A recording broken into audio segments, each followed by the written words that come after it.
I'm really looking forward to your lecture, which will have the name 100 Years with Insulin, the Historical and Global Health Perspective. Thank you, Take it away, Charles. Professor. Dear friends, colleagues, it's an amazing privilege for me to be here on this very special occasion, 100 years after the discovery of insulin. It's special for me because coming to Denmark is always like coming back to the family, as far as I'm concerned. It's an amazing privilege because there are so many other distinguished people who might have been standing here instead of me. No doubt they refused. But even so, I'm really so happy to be here. I'd like to thank the organizers for thinking of me as a speaker. I would like to thank the Danish Diabetes Academy for all the work they do to sponsor education in this country. And I would also like to thank the Novo Nordisk Foundation for making it all possible. Now, as you've noticed, I've got quite a crowded agenda to get through in the next 30 minutes. I'm going to try and talk about the history of diabetes, of insulin rather, from 2 points of view, the glass half full and the glass half empty. So the first half is going to be about the first century and the glass half full. The second bit is going to be about the next century and the glass half empty. I have one disclosure, that is, I would love you all to read my book. And I'm trying to write another book on the history of insulin. But it's a business. A question that's often asked on occasions like this is, who discovered insulin? And these are just 4 of the possible candidates for the discoverers. Of course, they did not, any of them, come up with a form of insulin that could be used for human beings. But did they discover insulin? The answer is yes. And it's testable, because they all describe their method of pancreatic extraction very carefully. So just find a PhD student with an insulin assay and access to animal samples, and they can confirm that these people actually did discover insulin. 2 of them were especially unlucky, I think. Well, all of them were unlucky. But George Sulzer was a German who set out to find the pancreatic extract in 1907. And we shouldn't forget that, in fact, dozens of people tried to do this. He worked on an extract which was tested in Minkowski's clinic in 1911. He took out the US patent on a preparation he called Acumatrol.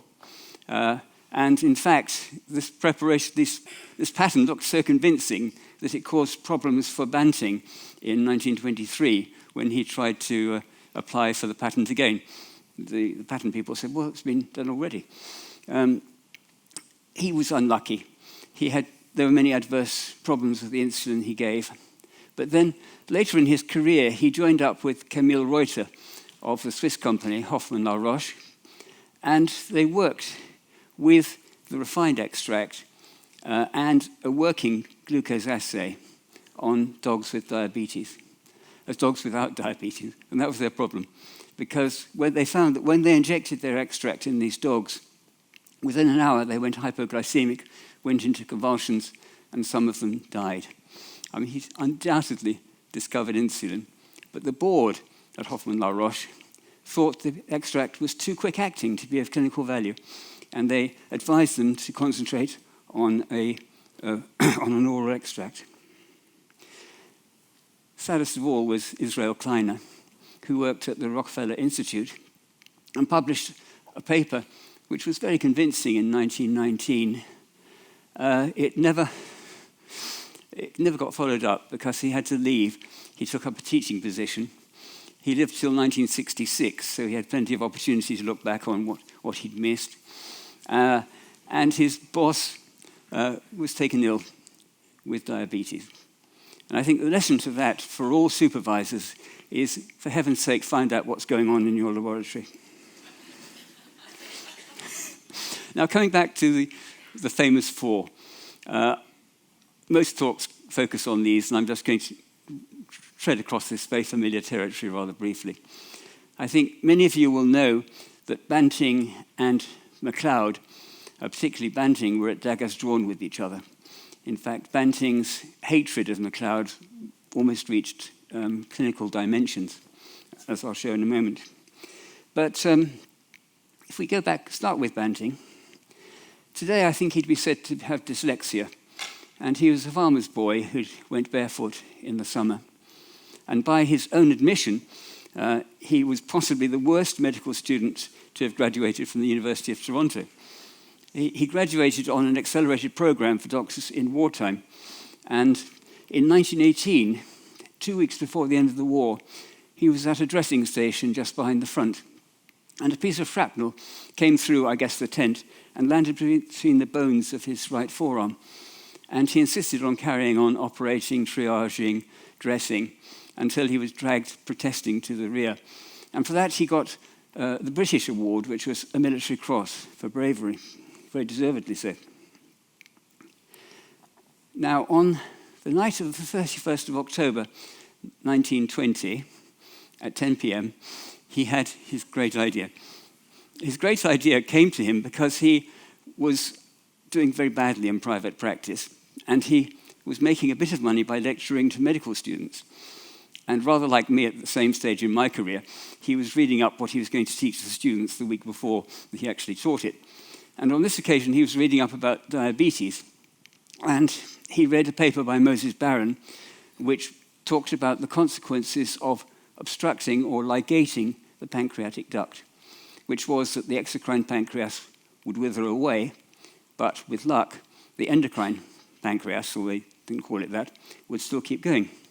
So Banting's great idea was to tie off the pancreatic duct and to allow the degenerated pancreas to be injected as an extract.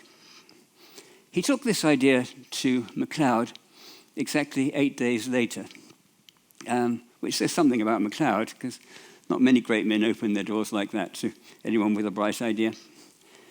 Macleod must have known at once that Banting's great idea was entirely wrong.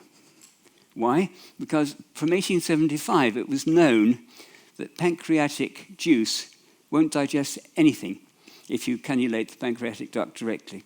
It will only become active on exposure to the contents of the intestine, whereupon trypsinogen becomes trypsin, and so forth. All the enzymes are activated. So he must have known.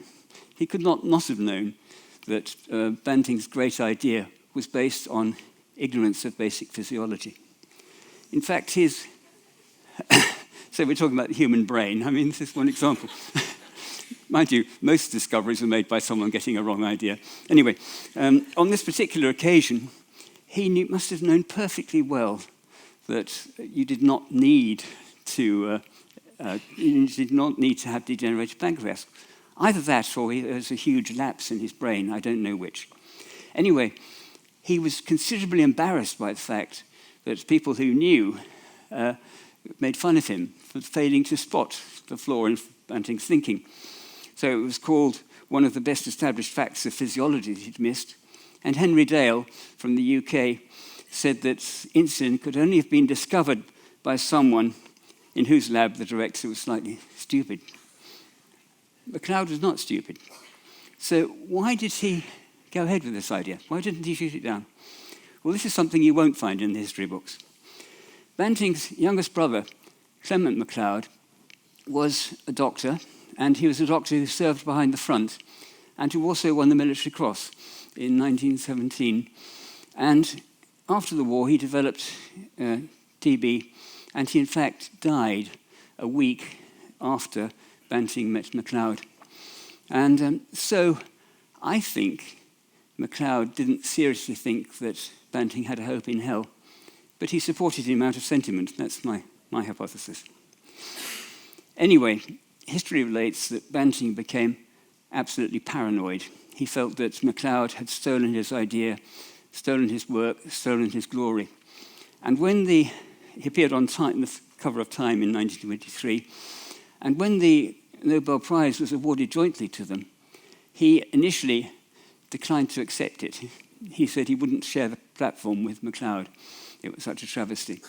And in the event, he gave his acceptance speech in Stockholm in 1925, 2 years later, and Macleod gave his acceptance speech separately in Stockholm in the same year. Extraordinary that they should have fallen out over this issue. Banting mentioned Macleod once. he said Macleod had joined the project in February 1922, after the discovery. Whereas Macleod credited Banting with the great idea about the digested pancreas, which he knew to be wrong. Anyway, just to go back briefly, these two were great friends. They were Macleod's star students, and they tossed a coin to decide who would work through the vacation with Banting.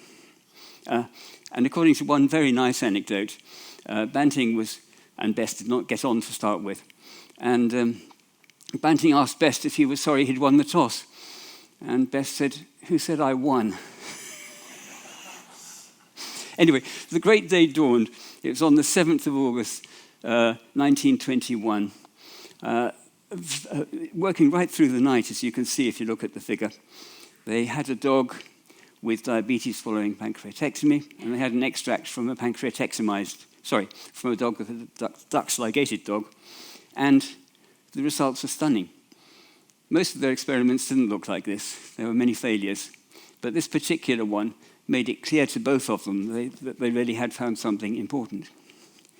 Banting persisted in his wrong idea about the problem of the pancreatic secretions destroying the endocrine secretion. And he spent 6 months trying to get around a non-existent problem. And he got around it more or less by serendipity. One day he just pulled out a pancreas which hadn't actually been just taken from a fresh dog and found that it worked. His extract, as you all know, was tested in January 1922 and did not work. And he never quite got over that.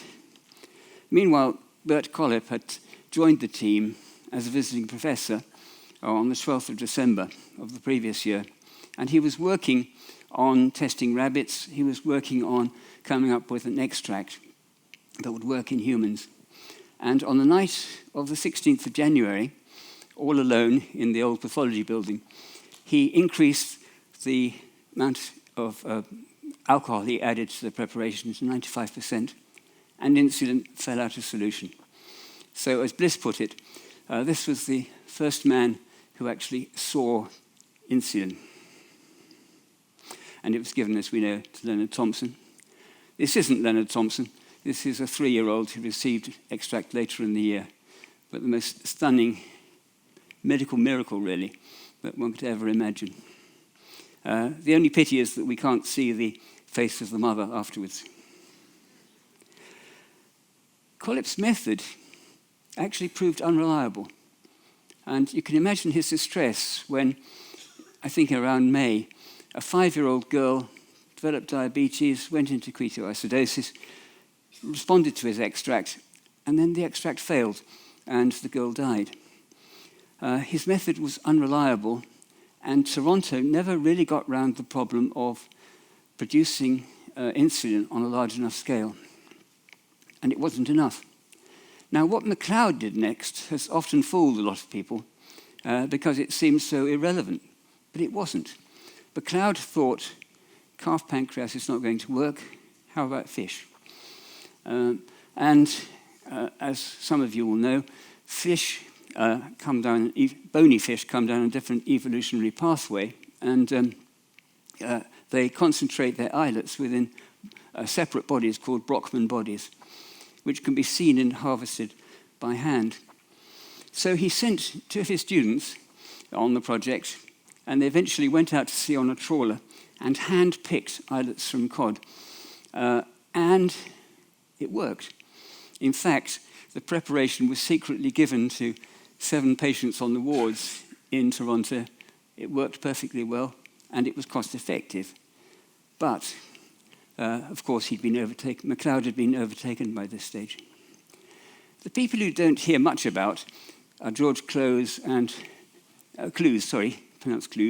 and George Walden, who actually got the patent for the discovery that made commercial production of insulin possible. So, in a sense, he was the discoverer. And this discovery was isoelectric focusing. As you know, a protein such as insulin has both negatively and positively charged entities. And at the point where these two balance out exactly, it will fall out of solution. And the discovery changed the face of insulin production.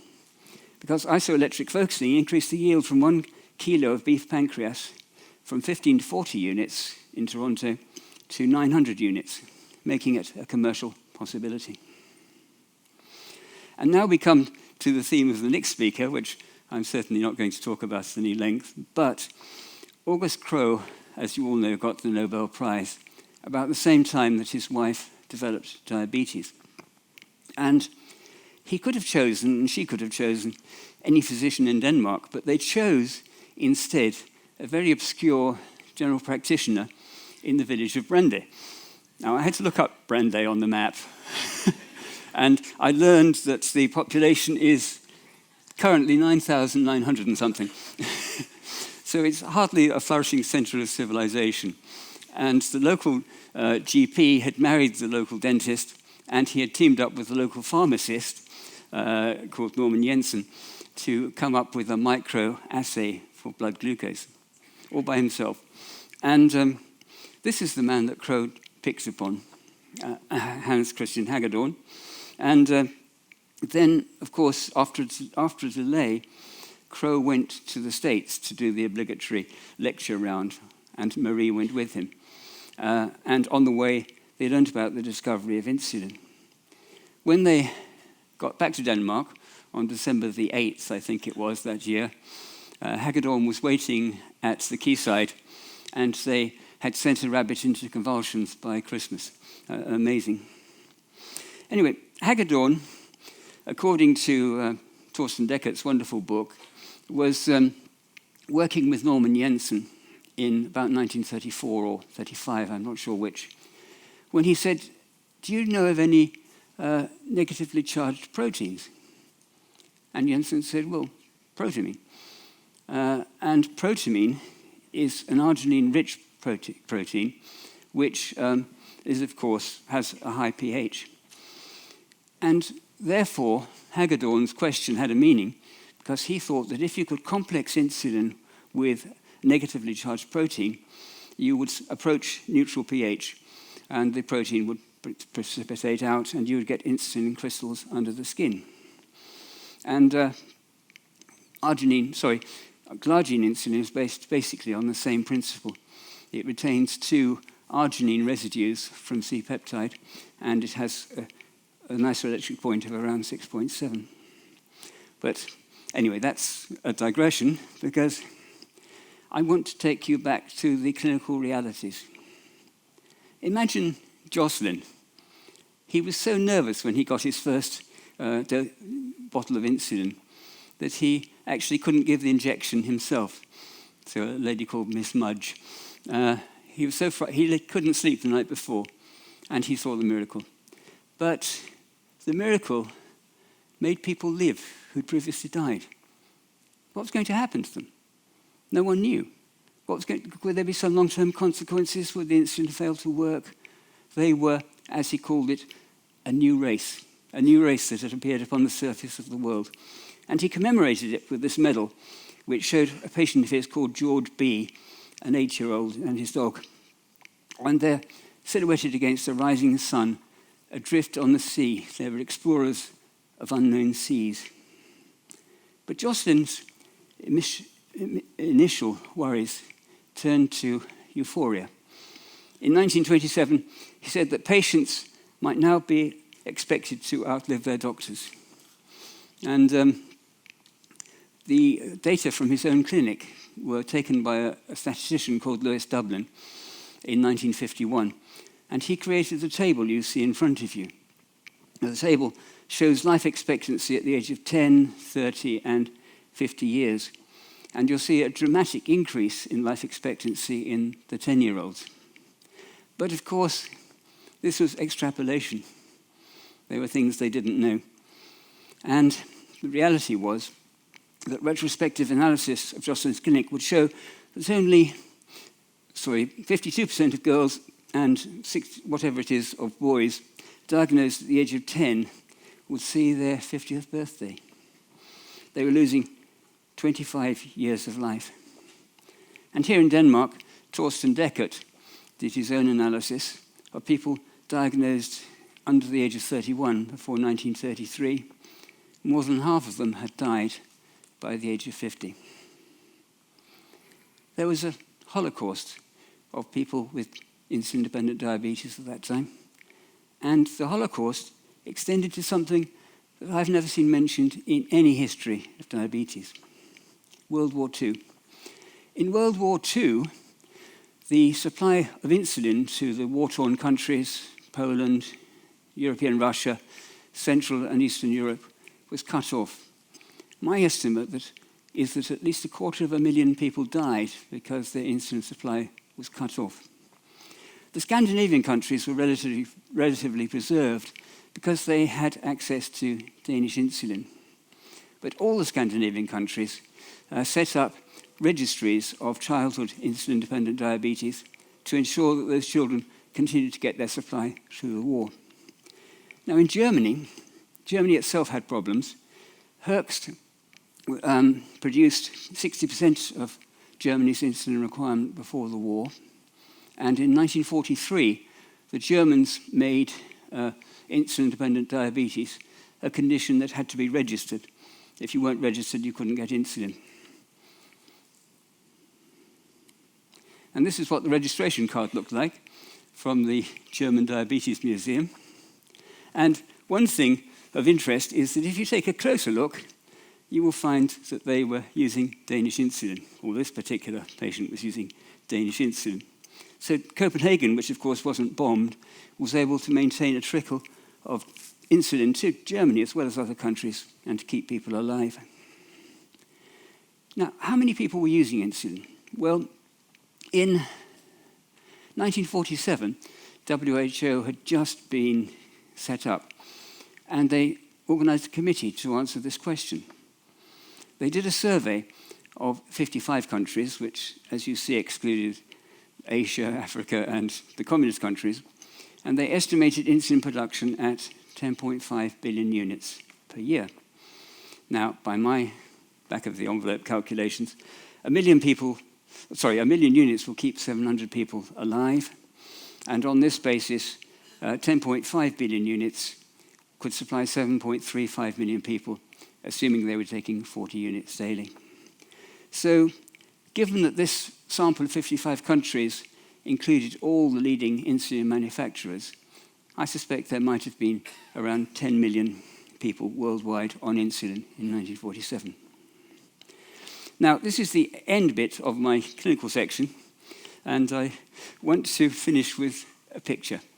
This picture is from someone called Guy Rainsford, who was a patient of Jocelyn's, and used to send him letters decorated with his own cartoons. And this is a cartoon of Guy in 1943, sitting on his bed, 8 o'clock in the morning, having his cup of coffee, having his first fag of the day. And if you look closely at the picture, to the right-hand side, you will see he's tested his urine. And just below his left hand, you will see he's ready to give his injection of insulin.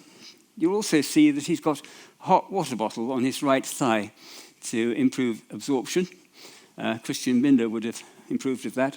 And just by the bed leg, there's a rub that he's going to use afterwards to rub the insulin into the circulation. And you'll also notice the title of the picture is Nothing to Do Till Tomorrow. Anyway, that's how diabetes was. And now let's change tack and talk about the globalization of insulin. And what I have learned is that the history of insulin is also its geography. In 1922, Macleod and colleagues set up the Insulin Committee in the University of Toronto.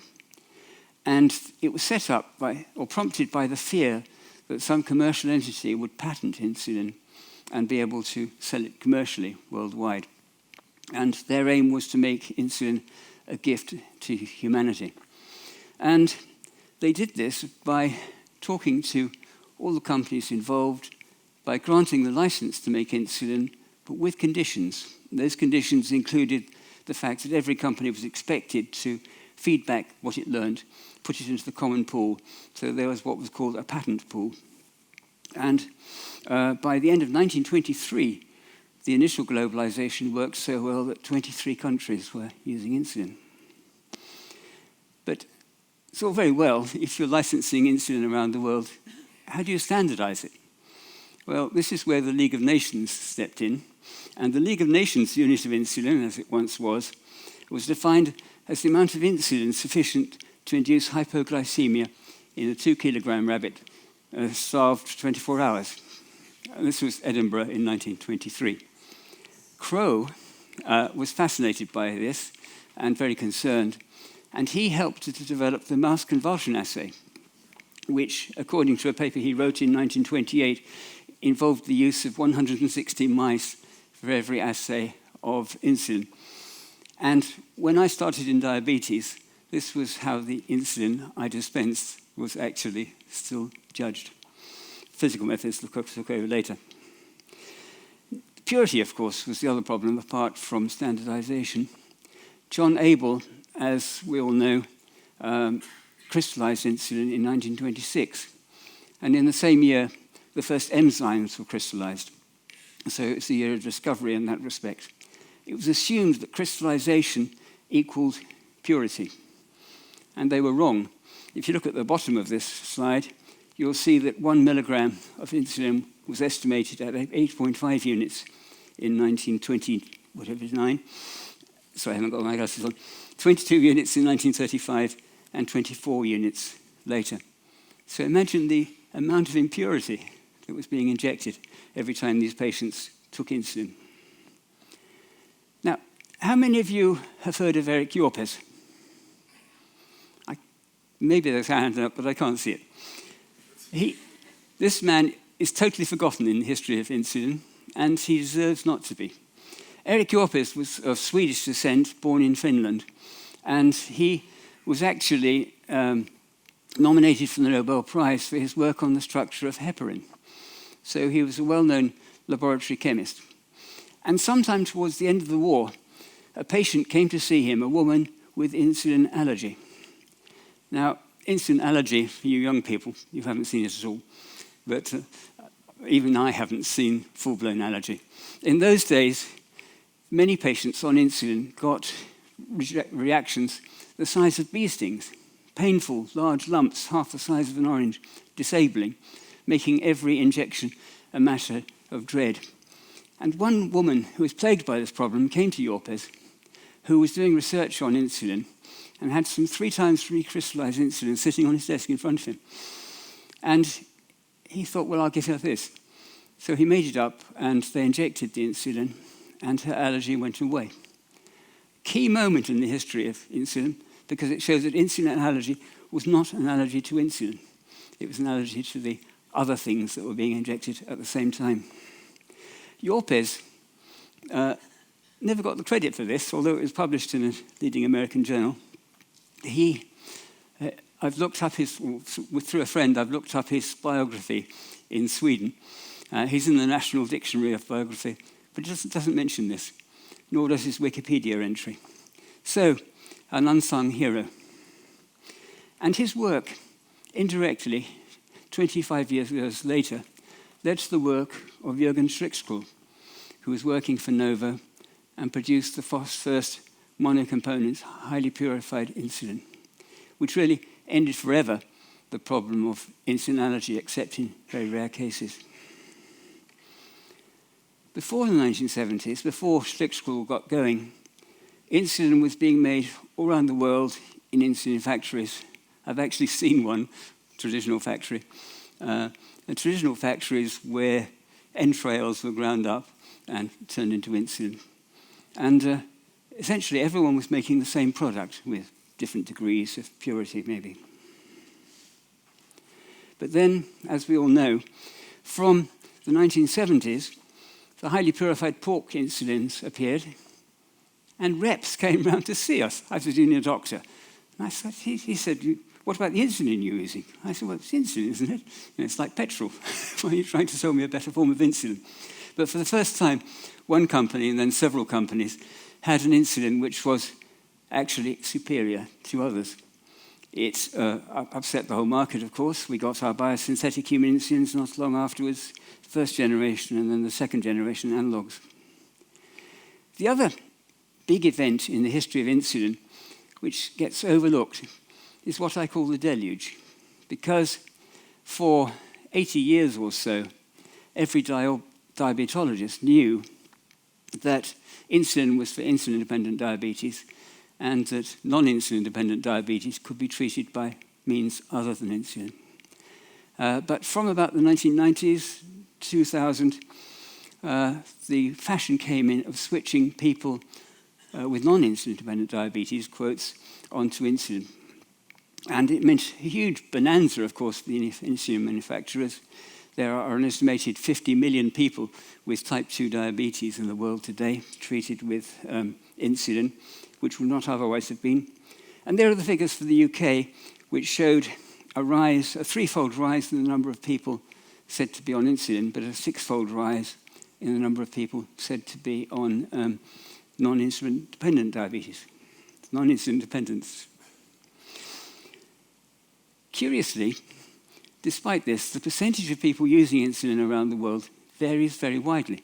And this is taken from a recent paper in Science, which showed that in the States, roughly 22% of people known to have diabetes are treated with insulin. In Asia, 17%. In Europe, only 13%. I mean, a very dramatic transatlantic difference.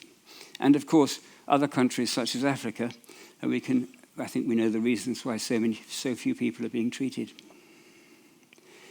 Now, one CEO very famously said that 3 companies were left dominating the global supply of insulin, as he said, gripping one another like lobsters. And it was true, because globalization meant technical innovation, that meant major investment, and only 3 companies managed to make the leap to be competitive in the global production of insulin. And they were the big 3. These are their statements for the year 2020. If I start at the bottom with Sanofi, you'll notice that its turnover is about twice that of the other 2 companies, but that it has a very poor presence in diabetes. And the reason is that it was traditionally not a diabetes company. It took over Hoechst via Aventis and therefore found itself in control of Glargine. And it's through the sales of Glargine, which is now off license, that it maintains its presence in the diabetes world. And Sanofi, not coincidentally, announced in 1919 that it was going to limit its diabetes research programs. So what about the other 2? Lilly, and is only slightly bigger than Novo Nordisk, whose rise over the past few years has been meteoric. Lilly gets 46% of its income from diabetes-related products and about 20% from insulin. Novo Nordisk, formed by the union of 2 insulin manufacturers, in fact only makes 44.5% of its income currently through insulin, and the insulin market is declining relative to the non-insulin market, which is where most of its current profits seem to lie. I stand to be corrected on that, but that's my impression. So where next? Where next? I think that, first of all, we have to accept that subcutaneous insulin has intrinsic limitations, which you cannot overcome however fast or slow you make the insulin that you're injecting. We're going to hear from Peter Kurtzfels this afternoon. I'm looking forward to that. And no doubt we'll hear about possible alternatives, which include the hepatoselective insulins, the smart or glucose-responsive insulins, or insulin again. I don't know. You may have seen an editorial by Philip Home in a recent edition of the LANCET D&E, and he certainly seems a little bit skeptical. Me too. Now, last of all, am I all right for time? Yeah, okay. The politics of insulin. Now, having looked at the pricing of insulin for many years and worried about it, as I think anyone should, it occurs to me that the patient, wherever they are in the world, exists within a magic circle. And that magic circle is formed by the physician who is prescribing and managing the diabetes, the provider who is making sure that what the physician prescribes reaches the patient, and the producer. So the 3 Ps. But the 3 Ps exist in this magic circle around the patient, but that magic circle is enclosed within a much wider circle, which is politics. I think politics ultimately determines the price of insulin. Now, slightly tongue-in-cheek, but here is a picture of the global drug market in 2003. The legal market in those days was estimated at $492 billion per year. The illegal market was estimated, no doubt less reliably, at $322 billion a year. And in both cases, about 45% of every dollar spent on a drug was spent in the United States.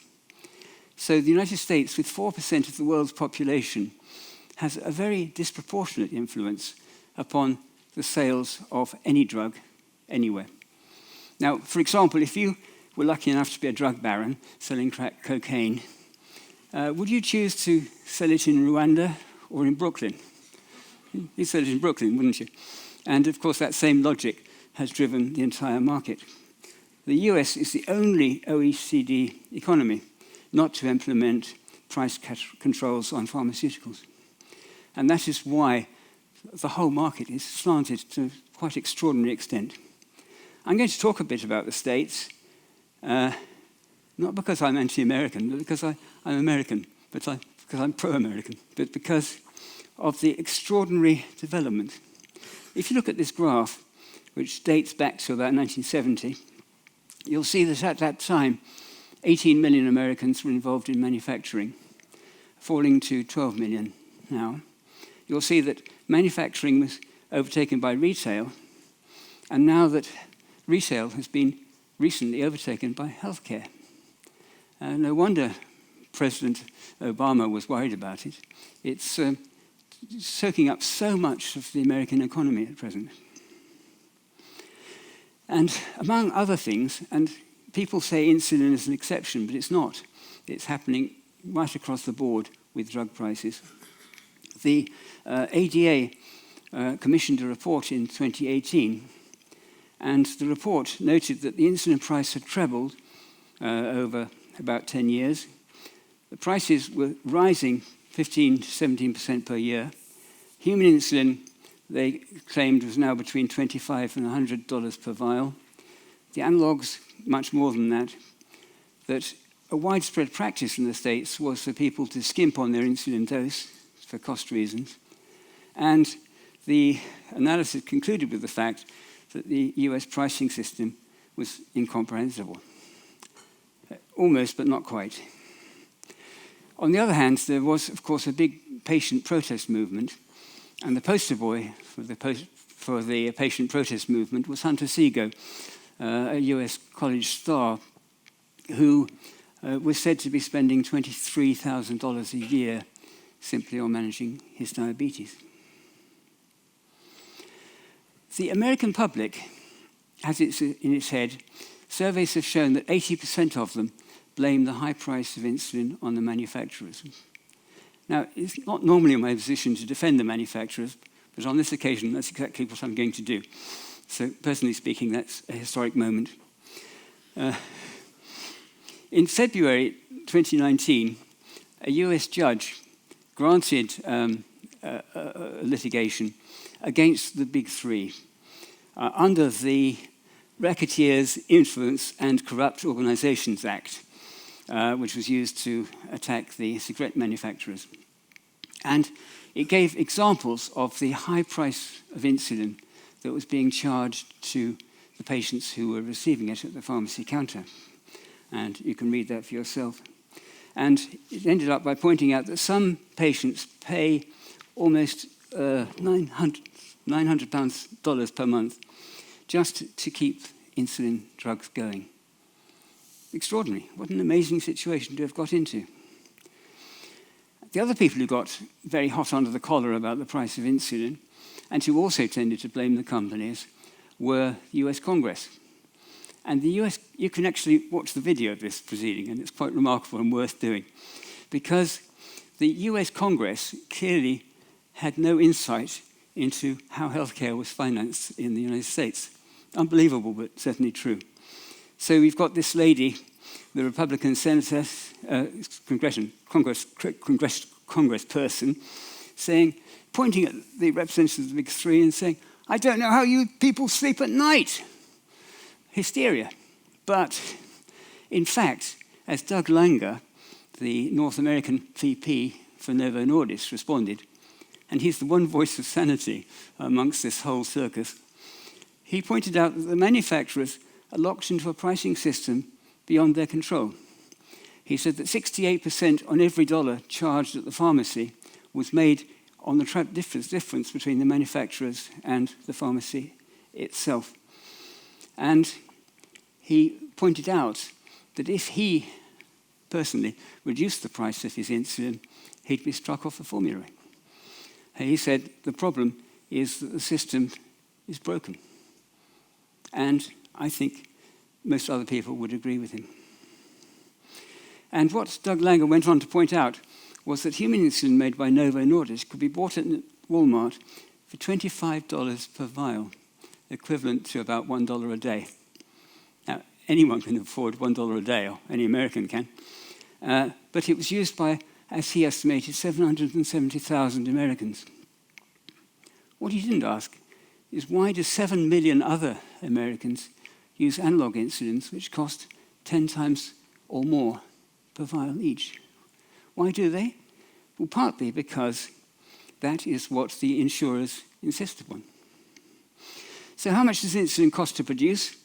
A paper in the BMJ Global Health issue answered this question, which so many of us had asked over the years.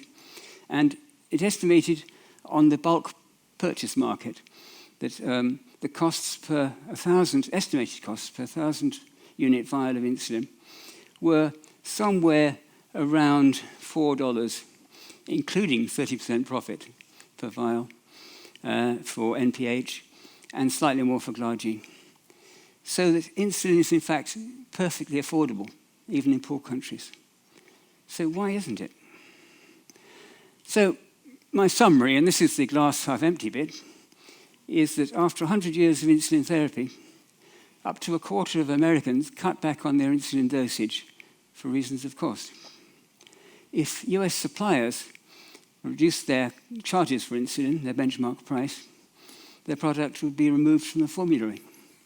And that globally, some 40% of insulin users have insecure access to affordable insulin.